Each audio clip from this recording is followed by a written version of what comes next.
नमस्कार प्यारे साथियों, मैं मोनू चौधरी। ज्योग्राफी की इस ऑनलाइन जर्नी में आपका हार्दिक स्वागत है।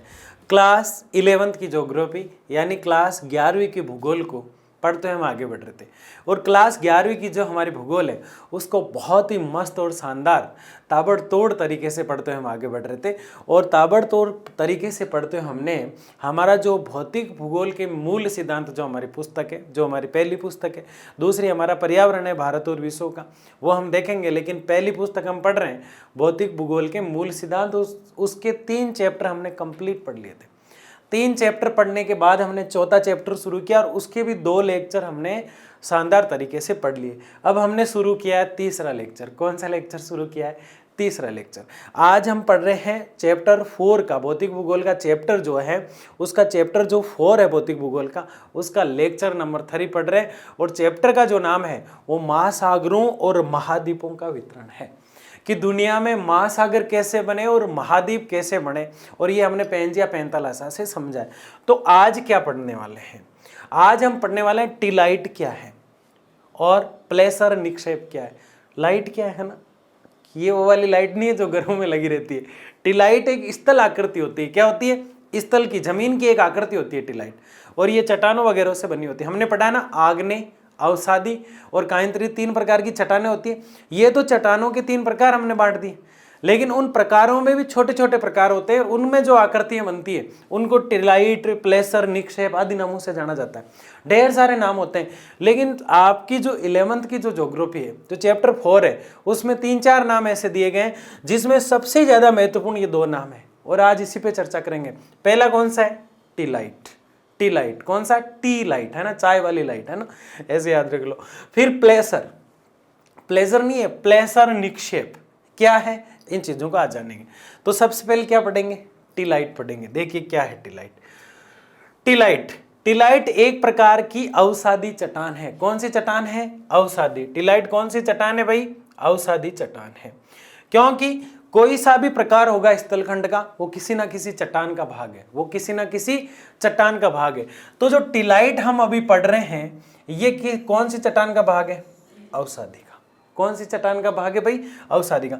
3 प्रकार की चट्टानें हैं। पहली चट्टान हम लेते हैं आग्नेय। कौन सी चट्टान ली हमने? आग्नेय। फिर हम लेते हैं अवसादी। अवसादी, ठीक है ना, ये अवसादी आपकी, ठीक है। और फिर लेते हैं कायंत्रित, इसको रूपांतरित भी बोलते हैं, कायंत्रित, कायंत्रित चट्टान। ये 3 चट्टानें होगी। कितनी चट्टानें होगी? 3। 1 2 3, आग्नेय, अवसादी और कायंत्रित। कमेंट बॉक्स में लिखना है आग्नेय, अवसादी और कायंत्रित चट्टानों के कितने प्रकार? 3 ही प्रकार। पृथ्वी के स्थलखंड के, पृथ्वी का जो आंतरिक भूगर्भ यानी पृथ्वी का जो पेट है, उसके कितने भाग? 3 भाग। कौन सा? सबसे ऊपर क्रस्ट, जिसे हम हिंदी में क्या कहते हैं? भूपर्पटी। फिर नीचे नीचे कौन सा है? कोर। नीचे आ जाती है कोर, ऊपर आ जाती है धरातल मतलब क्रस्ट, और बीच में बेचारा मेंटल मारा गया, यानी मेटल है। बीच में क्या है? मेटल। ऐसे उनको याद रखना था। फिर लिख देता हूं मैं आपको। पहले कौन सी परत आती है पृथ्वी के अंदर? क्रस्ट। कौन सी आती है भाई? क्रस्ट। क्रस्ट के बाद दोहराव देके कौन सी आती है? मेटल, ठीक है ना। और इसके बाद कौन सी आएगी भाई?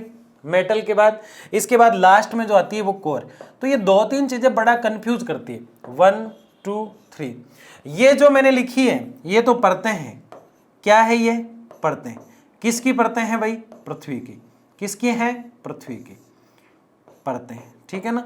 ये तो परतें हैं पृथ्वी की, जबकि ये क्या है? ये चट्टानें हैं। ये क्या है भाई? चट्टानें। कितनी है ये? 3। तो परतें कितनी है? 3। चट्टानें कितनी है? 3। तो ये चीजें बड़ा कंफ्यूज करती है। आपको कभी भी इसको लेके कंफ्यूज नहीं होना चाहिए। परतें 3, चट्टानें 3, तीनों के नाम अलग अलग है ना। चट्टानें 3 मैंने लिख दिए, ये है, और परतें जो है ये है। अब जो ये हम स्थल आकृतियां पढ़ रहे हैं, ये जो खंड पढ़ रहे हैं हम, किस प्रकार से स्थल बने हैं, जैसे ज्वालामुखी के स्थल खंड पढ़े थे ना, वैसे चट्टानों के भी स्थल खंड बनते हैं। पुराने जो पत्थरों की इमारतें, इमारतें तो नहीं कह सकते, लेकिन दीवार टाइप, कहीं गुफा बनी हुई है पत्थरों की, कहीं कुछ और बना हुआ है, तो उससे कैसे महासागरों और महाद्वीपों के अवशेष मिलते हैं उसको हम जान रहे हैं। तो सबसे पहले पढ़ रहे हैं हम टिलाइट। टिलाइट क्या है? टिलाइट एक प्रकार की अवसादी चट्टान है। इन तीनों में से कौन सा है? ये अवसादी में से निकली है। किस में से निकली है? अवसादी में से। अवसादी चट्टान जो है उसमें से क्या निकला है? टिलाइट। ये हिमानी निक्षेपण निर्मित है, यानी ये बर्फ से बनी है। हिमानी मतलब बर्फ, यानी पहले बर्फ से बनती है, फिर धीरे धीरे बर्फ पिघलती रहती है। बर्फ पानी के साथ जो अवशेष आते हैं वो जमा होते रहते हैं, वो बर्फ के फॉर्म में बन जाते हैं। कैसे? जैसे बहुत बहाव के साथ पानी आया, फिर सर्दियाँ बढ़ी तो वो बर्फ बन जाता है। और पानी के साथ जो मिट्टी मिलकर आई थी, वो मिट्टी धीरे धीरे ठोस अवस्था में आने लग जाती है। किस अवस्था में आने लग जाती है? ठोस अवस्था में आने लग जाती है। पानी के साथ मिलकर वो बर्फ के रूप में बन जाती है। भाई पानी आया, पानी के साथ कुछ मिट्टी, कंकड़, पत्थर सब आए साथ में, घास फूस, वनस्पति, सब कुछ जितना भी जो कुछ था पानी लेके आया साथ में। फिर पानी बर्फ की फॉर्म में बन के ये गुबदाकार बड़ा लेवल ले लेता है, और फिर धीरे धीरे बर्फ वापस पिघल जाती है। जो कचरा होता है वो वहीं रह जाता है, और जो कंकड़ होते हैं वो इस प्रकार दिखने लग जाते हैं। ये ऐसे, ये देखो, ये कुल मिला के मलबा है, एक तरह से कचरा है कुल मिला के। टिलाइट क्या है? कचरे का एक बहुत बड़ा सा जो ढेर है उसको टिलाइट है ना, उसको टिलाइट हम कह सकते हैं। बिल्कुल सिंपल तरीके से पढ़ना है। ज्योग्राफी क्या कहता है? ज्योग्राफी कहता है मुझे अगर समझोगे तो तुम्हें मुझसे इतना प्यार हो जाएगा कि दूसरे सब्जेक्ट को पढ़ते हुए भी ये सोचोगे कि ज्योग्राफी को कब पढ़ूं। ज्योग्राफी इतना शानदार सब्जेक्ट है, इससे मस्त सब्जेक्ट मैं नहीं जानता कोई है, क्योंकि इतना मस्त सब्जेक्ट ये कहता है कि मुझे अगर रटा आपने तो मेरा सीधा सीधा मर्डर है। तो मर्डर करना चाहते हो या फिर इसको जिंदा रखना चाहते हो? ये कहती है कि मुझे समझो। कौन कहती है? ज्योग्राफी कहती है ना। टिलाइट एक प्रकार की अवसादी चट्टानें है। कैसी चट्टानें हैं? अवसादी चट्टानें। ये हिमानी निक्षेपण यानी बर्फ के बहने से निर्मित होती है। बर्फ तो बहकर चला जाता है, पानी तो बहकर चला जाता है, आगे निकल जाता है ना। और ये जो होता है ना, ये जो स्थान, ये कंकड़ जो है, ये कंकड़ों का ढेर, इसको हम टिलाइट कहते हैं ना। तो पानी तो बेचारा जगह बदल बदल के चला जाता है ना, इस प्रकार से। इसमें गोंडवाना श्रेणी के तलछट प्रतिरूप है। ये चीज जिसको समझ में आ रही है ना, वो मेरा सच्चा स्टूडेंट है, वो मेरा सच्चा विद्यार्थी। गोंडवाना नाम जिसको समझ में आ रहा है। अब जिसको नहीं आ रहा है वो बहुत कम पढ़ता है ना, वो बहुत कम पढ़ाई करता है। और मैं कहता हूँ कि सारे वीडियो देखने हैं आपको। ज्योग्राफी में 100 में से 100 नंबर आपको लेके आने। अगर आप मेरे सच्चे विद्यार्थी और गुरु दक्षिणा देना चाहते हैं तो 100 में से 100 नंबर वाली खुशखबरी मुझे देना। 11th की बात कर रहा हूँ, 12th में तो तुम लाओगे ही, शर्त है मेरी, है ना। वादा है आपसे, आप पढ़ रहे हैं लेकिन मैं कर रहा हूँ। जिसके 11th में 100 में से 100 आ गए ना, उसके डन और डेफिनेटली किस में 100 में से 100 आएंगे? 12th में। क्योंकि 11th के मुकाबले 12th बहुत ही आसान है। यहाँ हम भौतिक भूगोल पढ़ रहे हैं, वहाँ हम मानव भूगोल पढ़ेंगे, मानव भूगोल समझ में ही नहीं आता। क्यों? वो इसलिए समझ में नहीं आता क्योंकि भौतिक भूगोल पढ़ा नहीं होता है। अब मैंने कहा ना, मैं 12th के बच्चों को पढ़ाता हूँ, उनको बहुत सी चीज़ें बहुत मुश्किल से समझ में आती, क्योंकि उन्होंने किस में पढ़ाई नहीं की? 11th में। लेकिन आपके हाथ में तो कमान है, आप अच्छे से 11th को करके किसको करेंगे? 12th को। तो गोंडवाना जिसके समझ में आ रहा है बहुत अच्छी बात है, लेकिन जिसको नहीं आ रहा है उसको भी समझाऊंगा मैं ना। तो क्या है गोंडवाना? हमने सबसे पहले यहाँ बनाते हैं आपके लिए, है ना। सबसे पहले हमने कहा कि ये इस प्रकार से एक फॉर्म बनाया था हमने। ये बनाया हमने पैंताला सा। पानी है धरती पर, चारों तरफ पानी पानी है। धरती पर चारों तरफ क्या है? पानी पानी है। धरती पर क्या है भाई? पानी पानी है, ठीक है ना। ये फॉर्म हमने बनाया था, ठीक है। और इसको हमने नाम दिया पैंथालासा। क्या नाम दिया इसको? पैंथालासा। क्या नाम दिया इसको? पैंथालासा। ये पानी है, ये क्या है? पानी। और बीच में हमने इस प्रकार से ये जो बनाया, इसका नाम दिया पेंजिया। क्यों भाई? क्या कारण है? इसको क्यों देख रहे हैं बार बार? क्योंकि हमारे सामने एक ऐसा शब्द निकल के आया है, ऐसा वर्ड निकल के आया जिसको समझना बहुत जरूरी है। और ये जो पेंजिया है, बीच का पत्थर है, ये क्या है? ये एक पत्थर है। क्या है भाई? ये एक पत्थर है और ये टूट गया। ये पत्थर क्या हो गया? टूट गया। और ये पत्थर जब टूटा तो 2 भाग हो गए। कितने भाग हो गए? 2 भाग। चारों तरफ तो पानी रहा, चारों तरफ तो क्या रहा? पानी रहा। और पानी वाला क्षेत्र है पैंतालासा, और बीच का भाग इस प्रकार से टूट गया। ऊपर वाला भाग कुछ और कहलाया और नीचे वाला और कहलाया। ऊपर वाला कहलाया लोरेसिया, लोरेसिया, और नीचे वाला भाग जो है वो कहलाया गोंडवाना लैंड। आ गई बात समझ में? गोंडवाना लैंड कहलाया। तो गोंडवाना लैंड क्या है आप समझ गए। तो इसमें गोंडवाना लैंड श्रेणी के तलछट प्रतिरूप है। इसका मतलब जो नीचे वाला भाग टूटा था ना, बीच वाले पत्थर का पेंजिया जब टूटा था, तो पेंजिया जब टूटा था तो एक भाग तो लोरेशिया बन गया और एक भाग उसका क्या बन गया था, गोंडवाना लैंड बन गया था, और बीच में बन गया था टैथिस सागर, है ना। तो इन तीनों में से जो ये टिलाइट है किस क्षेत्र में बनती है, टिलाइट गोंडवाना लैंड वाले क्षेत्र में बनती है। किस क्षेत्र में बनती है, गोंडवाना लैंड वाले। तो गोंडवाना श्रेणी के तलछट यानी बनावट, तल के ऊपर बनी हुई कचरे की जो बनावट होती है, कचरे का जो ढेर होता है, जिसको हम वहां कचरा नहीं लिख सकते, वहां अवशेष लिख सकते हैं या तत्व लिख सकते हैं। कचरा जो है वनस्पति के तत्व लिख सकते हैं, कंकड़ लिख सकते हैं, पूरी तरह से कचरा नहीं लिख सकते। ज्योग्राफी बुरा मान जाती है यार, टिलाइट बुरा मान जाती है। टिलाइट कहती है यार आपने तो मुझे ट्यूबलाइट समझ लिया, मैं तो बड़ी खतरनाक चीज हूं, मैं तो पूरे कंकड़ों को एक साथ कर देती हूं, तुम मुझे कचरा बोलते हो, मैं तो कचरे को पूरा बांध के रखती हूं, मैं तो वो हूं। ठीक है ना, कौन है वो, टिलाइट। टिलाइट के बारे में क्या पढ़ा, सबसे पहली बात पढ़ी अवसादी चट्टानों का भाग है। टिलाइट किसका भाग है, अवसादी चट्टानों का भाग है।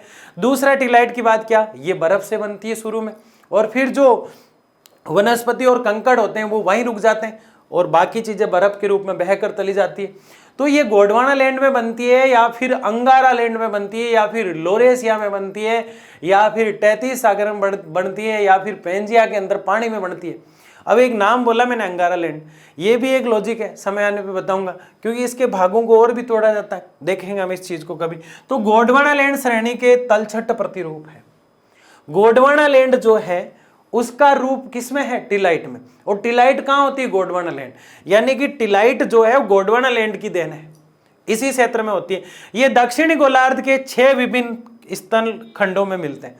दक्षिणी गोलार्ध में मिलेगा ना भाई, दक्षिण गोलार्ध क्या है, अब ये और डाउट, दक्षिण गोलार्ध क्या है, ये गोला, ये क्या है, गोला, और इस गोले को, ये पूरा गोला है और इस गोले के 2 भाग कर दो, ये पूरा गोला है ऐसे, यहां देखिए आप, है ना, ये एक पूरा गोला है, ग्लोब जिसे हम कहते हैं, क्या कहते हैं जिसे हम, ग्लोब जिसे हम कहते हैं। ये ग्लोब लिख दिया मैंने ना, लिखा नहीं जाता, ग्लोब कह रहा है यार इतनी छोटी चीज क्या समझा रहे हो सर, बच्चे जानते हैं ये ग्लोब है ना। फिर इस ग्लोब के 2 भाग कर दो, बीच में से 0 डिग्री खींची, हमने कल बात की थी, भूमध्य रेखा हमने खींची, इक्वेटर हमने खींची, विषुवत रेखा हमने खींची, इतनी रेखाएं खींची थी क्या, इस एक ही रेखा को इतने नामों से जाना जाता है। कल बताया था मैंने कल के लेक्चर में कि इसे इक्वेटर भी कहते हैं, इसे विषुवत रेखा भी कहते हैं, पृथ्वी के बीचों बीच देखो, इसलिए भू यानी पृथ्वी, मध्य यानी मध्य, भूमध्य पृथ्वी के बीच में, है ना। तो ये 0 डिग्री बोल रहा हूं मैं इसको अभी, है ना। तो 2 गोले हो गए, ये आधा गोला हो गया अर्ध, और आधा गोला ऊपर है तो ये भी अर्ध, तो ये आधा आधा गोला हुआ ना, तो आधा गोला ऊपर है, तो आधा गोला ऊपर है तो इसको गोला अर्ध बोलेंगे, तो ये गोला अर्ध हो गया। क्या लिख दिया मिला के इसको, गोलार्ध, ये देखो ये लिख दिया गोलार्ध, ये गायब हो जाता है, गोलार्ध। इसको भी क्या लिख दिया, ये भी आधा गोला है तो इसको भी लिख दिया गोलार्ध, इसको भी क्या लिख दिया, गोलार्ध, दोनों गोलार्ध हो गए। अब पहचानेंगे कैसे कि कौन सा गोला पहले आएगा और कौन सा बाद में आएगा, तो जो उत्तर में है वो तो हो जाएगा उत्तरी गोलार्ध, और जो दक्षिण में है वो क्या हो जाएगा, दक्षिणी गोलार्ध। तो गोले के हमने जो आधे आधे भाग किए हैं उसको गोलार्ध बोलते हैं, तो क्या नाम आया ऐसा, ये रहा गोलार्ध। तो कौन से गोलार्ध की बात कर रहा है टिलाइट, कौन से गोलार्ध की बात करता है, दक्षिण की। किसकी बात कर रहा है, दक्षिण गोलार्ध की बात कर रहा है। दक्षिणी गोलार्ध कौन सा है बताओ, ये रहा, ये दक्षिणी गोलार्ध, ये देखो लिख रखा है मैंने। तो फिर बताओ क्या दक्षिणी गोलार्ध में लोरेशिया है, नहीं है। क्यों नहीं है, क्योंकि लोरेशिया तो ऊपर आ जाता है, ये देखो यहां गोला कर दो आधा आधा, तो फिर दक्षिणी गोलार्ध कौन सा है, ये, और उत्तरी गोलार्ध कौन सा है, ये। तो फिर बताओ लोरेशिया कौन से गोलार्ध में, लोरेशिया तो उत्तरी गोलार्ध में, लेकिन बात किसकी कर रहे हैं हम, गोंडवाना लैंड की। तो गोंडवाना लैंड देखो कौन से गोलार्ध में, नीचे वाले में, तो नीचे वाला क्या है, दक्षिणी गोलार्ध। तो ये क्या कह रहा है, ये दक्षिणी गोलार्ध के 6 विभिन्न स्थानों पर होता है। क्या मैं ऐसा कह सकता हूं कि टिलाइट की जो घटनाएं होती है वो हमेशा उत्तरी गोलार्ध में होती है, ट्रू या फॉल्स, गलत है, सीधा सीधा गलत है, क्योंकि लोरेशिया में होती ही नहीं है, वो उत्तरी गोलार्ध में होती ही नहीं है। अरे मेरे काड़ू समझ में नहीं आ रहा, देख क्या बता रहा हूं मैं ये कह रहा हूं कि पूरा गोला था, क्या था, पूरा गोला, पूरा गोला जा था उसको हमने 2 भागों में बांटा। कितने भागों में बांटा, 2 भागों में। ऊपर वाला जो भाग है उसको हमने उत्तरी गोलार्ध का और नीचे वाले को दक्षिणी गोलार्ध का, ऊपर वाले को लोरेशिया का और नीचे वाले को गोंडवाना लैंड का। अब कोई घटना नीचे वाले क्षेत्र में हो रही है, इसका मतलब गोंडवाना लैंड और दक्षिणी गोलार्ध में हो रही है। कोई घटना ऊपर वाले गोले में हो रही है, ऊपर वाले आधे गोले में हो रही है, तो इसका मतलब लोरेशिया और उत्तरी गोलार्ध में हो रही है। अब तुम्हें समझाने के लिए एक और टेक्निक अपना लेता हूं। ये मेरा चेहरा है, क्या करने वाले हो गुरु जी, है ना, इस चेहरे से क्या डरा रहे हो हमें, इतनी बड़ी सेविंग हम भी बना सकते हैं ना। तो ये मेरा जो चेहरा है, इसको गोल गोल समझो आप थोड़ी देर के लिए, है ना, ये पृथ्वी है थोड़ी देर के लिए। अब इस चेहरे को यहाँ बीच में से आधा कर दो, है ना, ऐसा करोगे क्या तुम, बीच में से आधा कर दिया तो ऊपर वाला उत्तर है, हमेशा नक्शे में ऊपर क्या होता है, उत्तर, और नीचे वाला ये भाग क्या है, दक्षिण। तो ये वाला भाग उत्तर और ये वाला भाग दक्षिण। अब जैसे ही पेंजिया टूटा था, याद करो कौन टूटा था, पेंजिया टूटा था। पेंजिया जब टूटा तो ऊपर वाला जो भाग है वो क्या बना, पेंजिया जब टूटा था तो ऊपर वाला जो भाग है वो लोरेशिया कहलाएगा और नीचे वाला गोंडवाना लैंड कहलाएगा। हम कह रहे हैं कि टिलाइट गोंडवाना लैंड का भाग है, इसका मतलब टिलाइट यहां बनती है, टिलाइट यहां बनती है। अगर हम ये कहते हैं कि टिलाइट लोरेशिया का भाग है तो टिलाइट कहां बनती, यहां बनती, तो यहां नहीं बन रही है। इसके सवाल जो होते हैं, इसके प्रश्न जो होते हैं, सत्य और असत्य में पूछे जाते हैं। अब मैं आपसे सवाल करता हूं कि ऊपर कौन सा है, उत्तरी गोलार्ध, और नीचे कौन सा है, दक्षिणी गोलार्ध। ये पूरा पेंजिया टूटा, दो भाग हो गए, उत्तर वाला और दक्षिणी वाला। आधा गोला ऊपर गोलार्ध, आधा गोला नीचे गोलार्ध, ऊपर वाला उत्तरी गोलार्ध और नीचे वाला दक्षिणी गोलार्ध। यहां तक बात आपको समझ में आ रही है। यहां तक समझने के बाद अब मैं आपसे कुछ सवाल करता हूं, क्या लोरेशिया में टिलाइट चट्टाने देखने को मिलती हैं, बताऊं, नहीं मिलती, क्योंकि इसने लिख रखा है ये तो सिर्फ गोंडवाना में मिलती है। क्या लोरेशिया दक्षिणी गोलार्ध में है, नहीं है। देखो ये लोरेशिया उत्तर में लिखा हुआ है। क्या लोरेशिया दक्षिणी गोलार्ध में है, नहीं है, क्योंकि उत्तर में। क्या गोंडवाना लैंड उत्तरी गोलार्ध में, नहीं है, क्योंकि दक्षिण में है। ऐसे सवाल खुद से करने हैं, मजा आ जाएगा आपको, है ना। ज्योग्राफी पढ़ने का मजा कब आता है, जब एक दूसरे से सवाल करते हैं। अपने किसी साथी को सजेस्ट करना, तू भी वीडियो देखा कर, फिर उससे इधर उधर सवाल पुटअप करना, फिर कोई समझ में नहीं आती किससे पूछोगे, मेरे से पूछना, है ना। तो ये उत्तरी गोलार्ध और दक्षिण गोलार्ध की कहानी हमने समझी। पढ़ क्या रहे हैं हम, टिलाइट पढ़ रहे हैं। क्या पढ़ रहे हैं, टिलाइट। टिलाइट एक प्रकार की अवसादी चट्टान है और ये बर्फ के बहाव के कारण जो कचरा साथ आ जाता है, जो अवशेष साथ आ जाते हैं, जो तत्व साथ आ जाते हैं, जो वनस्पति साथ आ जाती है, जो कंकड़ साथ आ जाते हैं, एक बहुत बड़ा ढेर बन जाता है। बर्फ पानी के रूप में पिघल कर चली जाती है। जब वो ढेर ढेर का ढेर ही रह जाता है और वो ढेर इस तरह दिखाई देने लगता है, उसको हम टिलाइट कहते हैं। और ये दुनिया में कहीं पाया जाता है तो ये गोंडवाना लैंड यानी दक्षिणी गोलार्ध में पाया जाता है। गोंडवाना लैंड मतलब दक्षिणी गोलार्ध, ये दक्षिणी गोलार्ध, ये दक्षिणी गोलार्ध, ये गोंडवाना लैंड हमने बनाया था, नीचे का स्थल गोंडवाना लैंड। तो ये हमेशा और हमेशा कहां पाया जाएगा, गोंडवाना लैंड। कुछ बातें रटना नहीं है, मतलब समझना है, रटने का तो हम विरोध करते हैं। कुछ बातें बिल्कुल फिक्स कर लो माइंड में कि टिलाइट हमेशा और हमेशा अवसादी में पाई जाएगी। टिलाइट हमेशा और हमेशा अवसादी चट्टानों में पाई जाएगी। ये हिमनद के कारण यानी बर्फ की नदी के कारण होती है। हिम मतलब बर्फ। टिलाइट हमेशा और हमेशा अवसादी चट्टानों में देखने को मिलेगी। हमेशा और हमेशा हिमनद के कारण बनेगी। हमेशा और हमेशा गोंडवाना लैंड वाले क्षेत्र में मिलेगी। ना पेंतालासा में मिलेगी, ना पेंजिया के ऊपर वाले भाग में लोरेशिया में मिलेगी।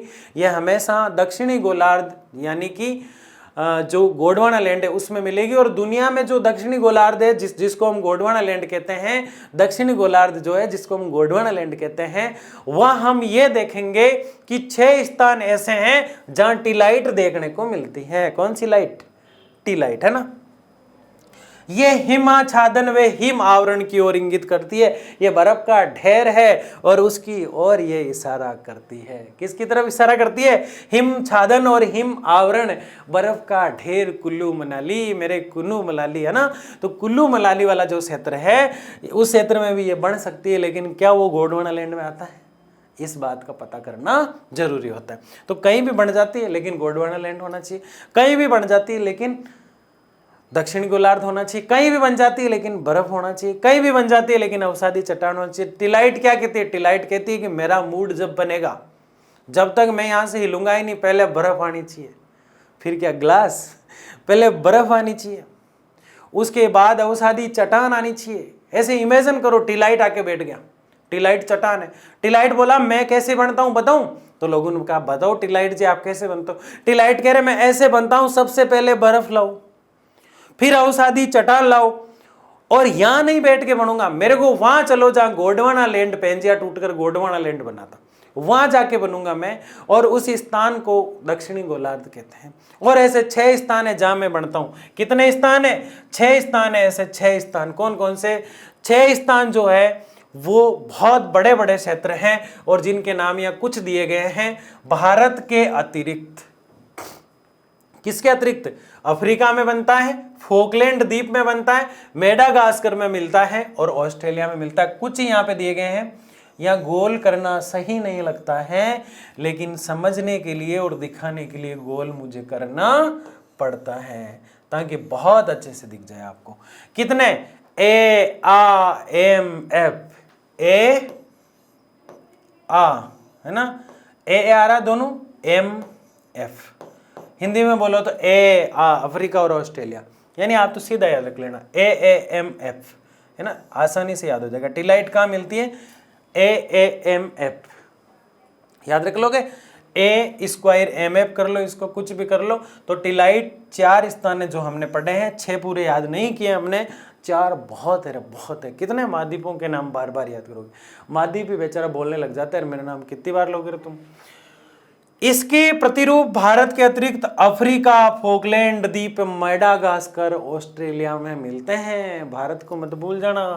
तो बी भी लगा दो, BAAMF, टिलाइट का फॉर्मूला। कमेंट में लिखोगे, क्या लिखोगे? जिसने पूरा वीडियो देखा है यहाँ तक, उसको कमेंट में ये पक्का लिखना है, ताकि मेरे को पता चले आप वीडियो देखते हो। BAAMF, ठीक है ना। और फिर एक प्यारी वाली स्माइली भेजना है ना, ताकि मुझे क्या मिलती है? एनर्जी, है ना। ये विस्थापन के स्पष्ट प्रमाण है। विस्थापन यानी कि भाई हमारा पूरा टॉपिक ही चल रहा है इस पे, ये विस्थापन कि महासागर एक दूसरे से, महाद्वीप एक दूसरे से दूर गए। पहले कहीं और होते थे, मेडागास्कर टूट के कहीं चला गया, ग्रीनलैंड टूट के कहीं चला गया, अफ्रीका से अमेरिका टूट गया। ये सारी चीज़ें तोड़ी हमने, बहुत तोड़ फोड़ की इस चैप्टर में हमने ना। अब तोड़ने की इच्छा नहीं होती है ना। टिलाइट चट्टानें पुरातन जलवायु के प्रमाण है। पुराने जो क्लाइमेट कैसा था पुराने ज़माने में, पुराने ज़माने में जो क्लाइमेट है, जलवायु है, वेदर है, मौसम है, इकोसिस्टम, पारिस्थितिकी है, इन्वायरमेंट, पर्यावरण है, यह मौसम कैसा था, पुरातन जलवायु के प्रमाण हमें देखने को मिलते हैं।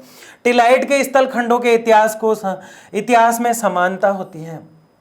टिलाइट के जो स्थलखंड होते हैं ना, उनके इतिहास में समानता होती है। यानी टिलाइट की कोई भी चट्टान, टिलाइट की कोई भी चट्टान हमें कहीं भी मिली, आपके सिर की जो जूं होती है ना, वो दूसरे के सिर में जाके घुस जाती है, फिर वो दूसरा तीसरे के सिर में घुस जाती है, फिर तीसरे से वो चौथे के सिर में घुस जाती है, चौथे की जूं को पकड़ के आपकी जूं को मिलाया तो गुण मिलते हैं कि नहीं मिलते हैं। ऐसी बातें बहुत जल्दी समझ में आ जाती है आपको, है ना। तो अफ्रीका की चट्टान, अगर टिलाइट वाला जो कचरा देखने को मिल रहा है, टिलाइट वहां की हो, चाहे ऑस्ट्रेलिया की हो, चाहे भारत की हो, चाहे मेडागास्कर की हो, उनको मिलाने से, चाहे फोकलैंड की हो, किसकी हो, चाहे फोकलैंड की हो, चाहे कहीं की भी हो, उनको मिलाते हैं टिलाइटों को, तो उनके गुण आपस में मिलते हैं। कुंभ में बिछड़े हुए दोस्त है ये, कुंभ के मेले में बिछड़े हुए दोस्त है टिलाइट चट्टान। अब तो कोई ऐसा शायद ही होगा जिसको टिलाइट समझ में नहीं आया। टिलाइट अवसादी चट्टानों से बनती है। कौन सी चट्टानों से बनती है? अवसादी चट्टानों से।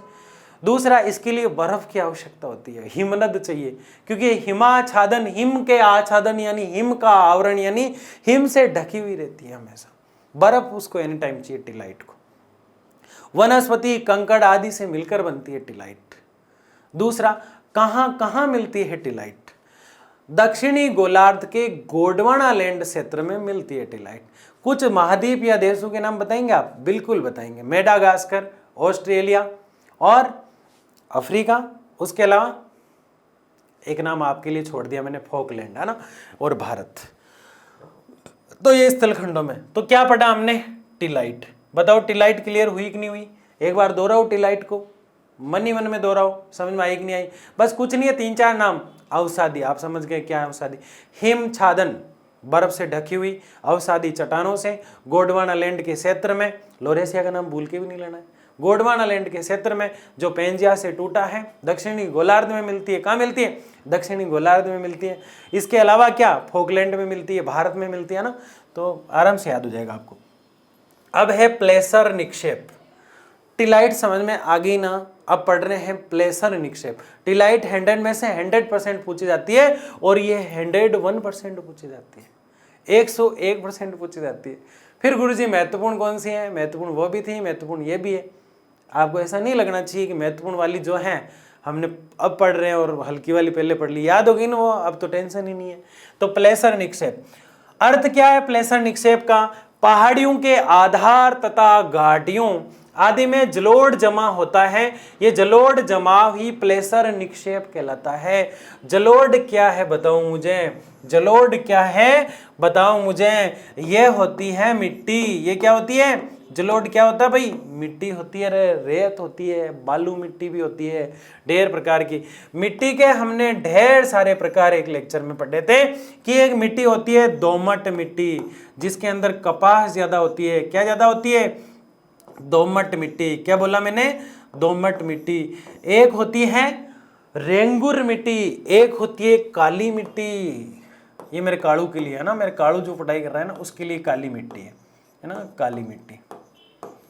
मेरे बहुत प्यारे प्यारे कालू आप है ना। दोमट मिट्टी, काली मिट्टी है ना।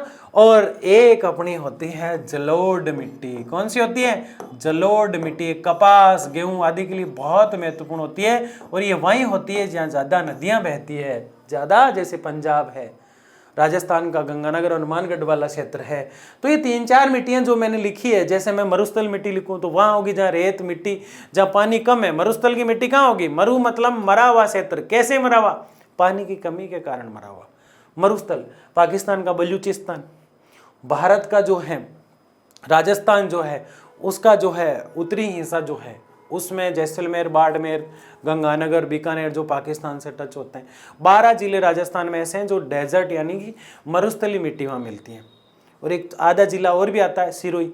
तो मतलब वो बात हम करेंगे, लेकिन मिट्टी वो मरुस्थल मिट्टी का मतलब होता है बिल्कुल मिट्टी मिट्टी है, वहाँ कुछ भी नहीं। रेगिस्तान कहते हैं उसको। क्या कहते हैं? रेगिस्तान।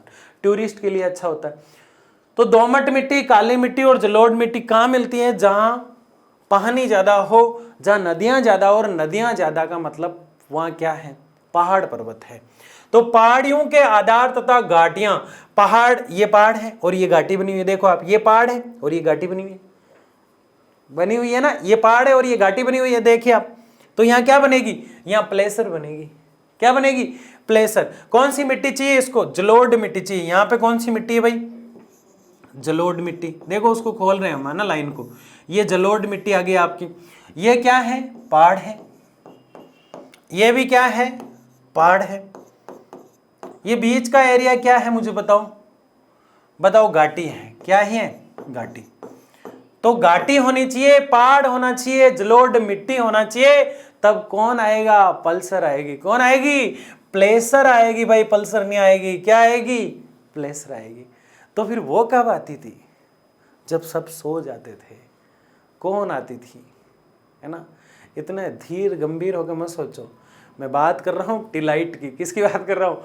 टिलाइट की बात कर रहा हूँ। टिलाइट कब आती थी? जब बर्फ आ जाती थी, जब अवसादी चट्टानें आ जाती थी, जब गोंडवाना लैंड आ जाया करता था, जब पेंजिया जो है टूटकर गोंडवाना का उत्तरी गोलार्ध बन जाया करता था, जब वो 6 स्थानों पर फोकलैंड, अफ्रीका, ऑस्ट्रेलिया, मेडागास्कर जैसे भारत जैसे स्थानों पर आती थी। जबकि प्लेसर कहाँ आती है? जहाँ बहुत बड़े बड़े 2 पहाड़ हो। बहुत बड़े बड़े क्या हो? 2 पहाड़ हो, बीच में घाटी बनी हुई हो। बीच में क्या बनी हुई हो? घाटी बनी हुई हो। और जलोढ़ मिट्टी हो, उपजाऊ वाली मिट्टी हो। उपजाऊ मिट्टी आएगी कि नहीं आएगी मुझे बताओ? नदियां दूर दूर से चल के आ रही है आपसे मिलने के लिए। किससे मिलने के लिए? घाटी से मिलने के लिए। और इस स्थान पर मिट्टी आके इकट्ठी हो रही है। तो नदियों की जो मिट्टी होती है ना, नदियों की जो रेत होती है, नदियों की जो मिट्टी होती है, नदियों की जो सोइल होती है, वो हमेशा और हमेशा उपजाऊ होती है। तो प्लेसर बनते हैं वहां। क्या बनते हैं? प्लेसर। दोनों में भेद कर लो, सब कुछ समझ में आ जाएगा आपको, है ना। तो ये प्लेसर है। प्लेसर निक्षेप के खनिज जल के द्वारा घर्षित होते हैं। क्या होते हैं भाई? घर्षित होते हैं। जल के द्वारा घर्षित होते हैं कि नहीं होते? मुझे बताओ। जलोढ़ मिट्टी के अंदर जो खनिज होंगे वो बह के साथ में आएंगे कि नहीं आएंगे? मैं जैसे यहाँ बहुत ज़्यादा टंगस्टन पड़ा है या फिर बहुत ज़्यादा कीमती चीज़ें यहाँ पे पड़ी है, जैसे मान लो कि गंगा नदी बह रही है, एक स्थान से दूसरे स्थान पर जा रही है, लूनी नदी बह रही है, या फिर महाई नदी बह रही है जो गुजरात वगैरह राजस्थान के निचले हिस्से से निकलती है। तो बहुत सारी, किसी भी नदी का एक एग्जाम्पल हो, जैसे चंबल बह रही है, मध्य प्रदेश की जानापा पहाड़ियों से चंबल निकली, वहाँ जो मिट्टी है उसको लेकर आ रही, आगे जाके राजस्थान में घुसती है, वहाँ जो मिट्टी उसको लेके जा रही है, आगे जाके यूपी एमपी की तरफ चले जाती है, तो राजस्थान की मिट्टी को भी साथ में लेके जा रही है, वहाँ की मिट्टी को भी। तो कितने गुण मिल गए, कितने खनिज मिल गए, कितने मिनरल्स मिल गए, कितनी सॉइल्स मिल गई, कितने खनिज मिले और कितनी मिट्टियां मिली। और जब जाके इसका जो जल होता है वो सारे खनिजों को घर्षित कर करके लपेटे में ले लेके लेता ही आता है किसका, प्लेसर निक्षेप का। किसका, उन नदियों का। तो प्लेसर निक्षेप जो है वो दो पर्वतों के बीच एक घाटी में अपनी जगह बनाता है और वहां जो आकृति बनती है उसको प्लेसर निक्षेप कहते हैं। ये सारे खनिज जो होते हैं, ये सारी जलोढ़ जो मिट्टी होती है, दो पर्वतों के बीच में एक स्थान बनाती है और वहां आकर इकट्ठी हो जाती है। गाना तट पर सोने की उपस्थिति हो, सोना युक्त सिराएं ब्राजील में पाई जाती है। गाना तट का उदाहरण सबसे महत्वपूर्ण है, अफ्रीका के आसपास का क्षेत्र है गाना तट, ब्राजील में भी यह देखने को मिलता है। तो जीबी व्हाट्सएप कौन कौन चलाता है, जीबी व्हाट्सएप याद रखना है। क्या याद रखना है, जीबी व्हाट्सएप। क्या याद रखना है, जीबी याद रखना है, एमबी जीबी ऐसे याद रख लो, है ना। तो दो स्थानों पर ज्यादा देखने को मिलती है और ये भूगोल का आश्चर्यजनक तत्व है, आश्चर्यजनक बिंदु है। यह आश्चर्य करने वाली बात है कि वास्तु में दूर दूर से जो खनिज होते हैं, जो मिनरल्स होते हैं, जो सोइल्स यानी मिट्टी होती है, बेचारी घसीटते घसीटते रेंगते रेंगते रेंगते घूमते घूमते दोनों पहाड़ों के बीच में आ जाती है, उस घाटी में आके जम जाती है। वो जलोढ़ मिट्टी होती है, वो घिसे गए और खींचे गए खनिज होते हैं, वो उस स्थान पर आ जाते हैं, तो बन जाता है प्लेसर। क्या बन जाता है, प्लेसर। प्लेसर एक प्रकार का प्रेशर है, प्लेसर एक प्रकार का क्या है, प्रेशर है। क्योंकि दो पहाड़ बने हुए, बीच में घाटी बनी हुई है, दूर दूर से नदियां आ रही है, बहुत दूर दूर से, साथ में जितनी भी मिट्टी है, काली मिट्टी है, दोमट मिट्टी है, जलोढ़ मिट्टी है, सब कुछ लेकर आती है। लेकिन सबसे ज्यादा क्या लाती है, जलोढ़ मिट्टी। एक मिट्टी बहुत ज्यादा पानी के अंदर रह जाती है तो उसका रूप कन्वर्ट और उसको उपजाऊपन जो है वो जलोढ़ की बाती हो जाता है, तो सबको जलोढ़ ही बोल दिया जाता है ना। तो फालतू लोड नहीं लेना है, याद रखना है जलोढ़। क्या याद रखना है, जलोढ़। ये भूगोल का आश्चर्यजनक तथ्य है। अब इसको पता नहीं है, टिलाइट इससे भी ज्यादा आश्चर्यजनक था। टिलाइट तो बिना बर्फ के बात ही नहीं करता, पहले बर्फ लाओ, ये तो बेचारे कह रहे मिट्टी लाओ। तो बताओ आश्चर्यजनक कौन सा है। तो क्या ये पॉइंट उसमें भी लिख सकते हैं, लिख सकते हैं। भूगोल यही तो कहता है मुझे समझ लो, इधर के पॉइंट इधर डाल दो, किसी को पता ही नहीं चलेगा। भूगोल यही कहता है मुझे समझ लो, बस रटो मत। आश्चर्यजनक टिलाइट भी है, आश्चर्यजनक ये भी, आश्चर्यजनक ज्वालामुखी भी है, आश्चर्यजनक भूकंप भी है, आश्चर्यजनक जो है सुनामी भी है। सब कुछ आश्चर्यजनक है जो ज्योग्राफी में देखने को मिलता है। ये मैं नहीं, ये इरेटोस्थनीज हिकेटियस टोलमी, ये बहुत पहले कह गए, ठीक है ना। ब्राजील का सोना उस समय की देन है जब दोनों महाद्वीप एक दूसरे से जुड़े हुए थे। ब्राजील में क्या मिलता है, ब्राजील में क्या मिलता है, बताओ मुझे। ब्राजील में क्या मिलता है, ब्राजील में मिलता है सोना, गोल्ड। क्या मिलता है, गोल्ड। क्या ब्राजील में प्लेसर निक्षेप है, बिल्कुल है। हमें सोने से क्या करना है, अभी हमें जगना है। क्या करना है, अब चांदी से क्या करना है, अभी हमारे पास सोना है, ठीक है ना। ऐसे ब्राजील जो है सोना, जीबी याद रखना है सिर्फ, और कुछ भी नहीं। प्लेसर बहुत सिंपल है, टिलाइट से भी सिंपल है।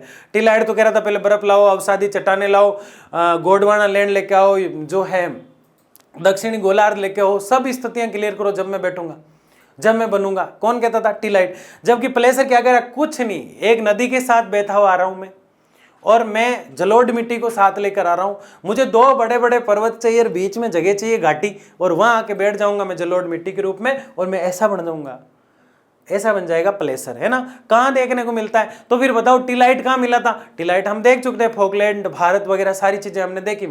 लेकिन ये क्या कह रहा है, ये तो मैं तो दो ही जगह मिलता हूं। कितने जगह मिलता हूं, प्लेसर कह रहा है, प्लेसर कह रहा है मैं तो दो ही जगह मिलता हूं। आपको जीबी व्हाट्सएप याद रखना है, जी बराबर जी बराबर जी बराबर जी गाना, और बी बराबर बी बराबर बी बराबर ब्राजील। रख लोगे याद, बहुत आसान है। आगे देखते हैं। प्लेसर निक्षेप मेडागास्कर और अफ्रीका जैसे और भारत जैसे जो 3 स्थान हैं, लेमुरिया के बारे में कुछ भूगोलवेताओं ने इस प्रकार बताया। यानी कि एक शब्द आ रहा है, बार बार किताब में आ रहा था लेमुरिया लेमुरिया। मैंने कहा ये लंगूर है, एक बंदर है, क्या है, लोमड़ी है, लेमुरिया है क्या? काफी देर किताबें पटकने के बाद पता चला कि अपने वाले भारत को और साथ में अफ्रीका को, यानी ए और बी प्लस मेडागास्कर, ए और B plus M, A B M को मिलाकर लेमुरिया बोलते हैं। क्या बोलते हैं? लेमुरिया। 3 जो आज देश बने हुए हैं वो पहले लेमुरिया कहलाते थे। यानी मेडागास्कर कहां से टूटा, भारत कहां से, अफ्रीका। हमारे लिए गौरव की बात हो जाएगी, हम कहेंगे अफ्रीका जो है भारत से टूटा है ना, नहीं, अफ्रीका से भारत टूटा, मेडागास्कर टूटा। तो जो है लेमुरिया, इन तीनों को मिलाकर पहले कहा जाता था। अब पहले वो कौन कहता था, वो कौन था जो लेमुरिया कहता था? और इसने किसको आके कान में कहा कि मैं लेमुरिया था? लेकिन लिखा हुआ है तो हमने भी लिख दिया, ठीक है ना। लेमुरिया याद रख लेना, पूछा जाता है कई बार लेमुरिया क्या है। तो आज लोग कहते हैं लंगूरिया एक नृत्य है जो कैला देवी मंदिर में लंगूर यानी बंदर नाच नाच के करते हैं। अरे पागल मत बनो ऐसे। लेमुरिया भारत, अफ्रीका और मेडागास्कर है ना, कर लेंगे आप अब, है ना। आगे बढ़ते हैं। लेमुरिया सतत स्थल खंड था, एक बहुत बड़ा स्थल खंड था। ABM, मेडागास्कर, भारत और अफ्रीका, तीनों बहुत बड़ा स्थल खंड यानी बहुत बड़ा टुकड़ा था, बहुत बड़ा टुकड़ा था। क्या पेंजिया से बड़ा था? नहीं था, पेंजिया में से तो टूटा है ये। मेसोसारस जीव की उत्पत्ति केवल खारे पानी में होती है, ये बहुत बढ़िया चीज है। मेसोसारस ये अब बहुत कम देखने को मिलता है, पहले देखने को मिलता था। ये सांसर ने ढूंढा है बड़ी मुश्किल से मेसोसारस को। किसको ढूंढा है? मेसोसारस को। देखो मुंह फटा हुआ दिखता मगरमच्छ की तरह, लेकिन ऐसा मगरमच्छ नहीं है ये। नहीं, इसकी पूंछ देखो कितनी है, ऐसे लगता है कि जो है एक अलग ही मिसा की दीवार बनी हुई हो, मिस्र के जो पिरामिड होते हैं उस तरह से ये लग रहा है। लेकिन ये जो है ना, ये अब बहुत कम देखने को मिलता है। मेसोसारस जीव ये हमेशा खारे पानी में रहता है। कौन से पानी में रहता है? खारे पानी।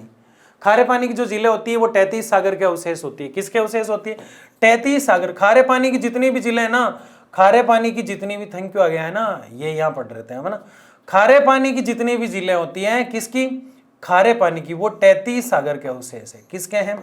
33 सागर। तो फिर बताओ ये, अगर मैं ऐसे पूछ लूं आपसे ना, इतना डीपली तो ज्योग्राफी नहीं समझ पाए आप, लेकिन मुझे पता बहुत अच्छी चल रही है आपकी ज्योग्राफी, है ना, बताना मुझे, है ना। तो मैं आपसे ये पूछूं कि मुझे ये बताइए, मेसोसारस अगर उसको कहीं रहना हो तो वो गोंडवाना लैंड में रहेगा, या फिर वो लोरेशिया में रहेगा, या फिर वो 33 सागर में रहेगा? तो हमारा उत्तर लोग क्या करना है? 33 सागर। क्योंकि खारे पानी की झीलें कहाँ है? 33 सागर। और वो किस में रहता है? खारे पानी में। क्या आज है लेकिन बहुत कम है। मेसोसारस रेंगने वाला जीव है बेचारा, यूं लटक लटक के चलता रहता, रेंगने वाला है। देखो रेंग रहा है, अभी भी रेंग रहा है ना, क्या हालत है बेचारे। लेकिन कितना दुखी लग रहा है ना, ऐसे मुंह फाड़ा हुआ है कि मैं डरा दूंगा, जैसे तुम्हें ये डराना चाह रहा हूं ना, लेकिन आपको डरा पाएगा? नहीं डरा पाएगा ना। तो मेसोसारस कैसा जीव है? रेंगने वाला जीव है। आगे देखिए, मेसोसारस जीव की अस्थियां केवल इन जगहों पर ही मिलती हैं। दक्षिणी अफ्रीका में मिलेगी मेसोसारस की अस्थियां। कहाँ मिलेगी? मेसोसारस की जो अस्थियां हैं सिर्फ और सिर्फ इस स्थानों पर मिलेगी। एक तो अफ्रीका में ए और बी 2 स्थानों पर मिलती हैं, और अफ्रीका में मिलती है, अफ्रीका के अंदर मिलती है, केप जगह है अफ्रीका में वहाँ, और ब्राजील में जो इराबर सेल यानी चट्टाने जो है वहाँ ही पाई जाती है, सिर्फ वहीं देखने को मिलती है। क्या? मेसोसारस जीव की अस्थियां, ठीक है ना। इन दोनों क्षेत्रों में 48,000 किलोमीटर का फैसला है। तो ये जीव क्या उछल के जाया करता था, एक दिन इधर एक दिन इधर एक दिन उधर, है ना। तो जैसा भी है, इनके बीच में एक महासागर विद्यमान है। इतनी दूरी है फिर भी इसकी अस्थियां मिलती है। इसका मतलब पहले पूरी धरती एक ही थी और हमारे पूर्वज बंदर थे। ये मैं समझ चुका हूँ, है ना। ये 2 चीजें मेरे को समझ में आ गई कि पहले पूरी धरती जो है वो एक ही थी, जिसे पेंजिया कहते थे, और उसके चारों तरफ पानी पानी था, और हमारे पूर्वज बंदर थे, है ना। कैसे थे मैं बताऊंगा आपको एक वीडियो में, कैसे मानव का विकास हुआ धीरे धीरे। ज्योग्राफी में हम पढ़ेंगे इस चीज को, है ना। तो ये चीज हमने देखी, इनके बीच में एक महासागर विद्यमान था। तो हमने इस चीज को बहुत अच्छे से समझा। शानदार तरीके से समझा। आप में से कौन रेगुलर क्लास ले रहा है, लास्ट में पूछ रहा हूँ मैं, मुझे ज़रूर कमेंट बॉक्स में बताना। बहुत बहुत धन्यवाद, मिलते हैं जल्दी।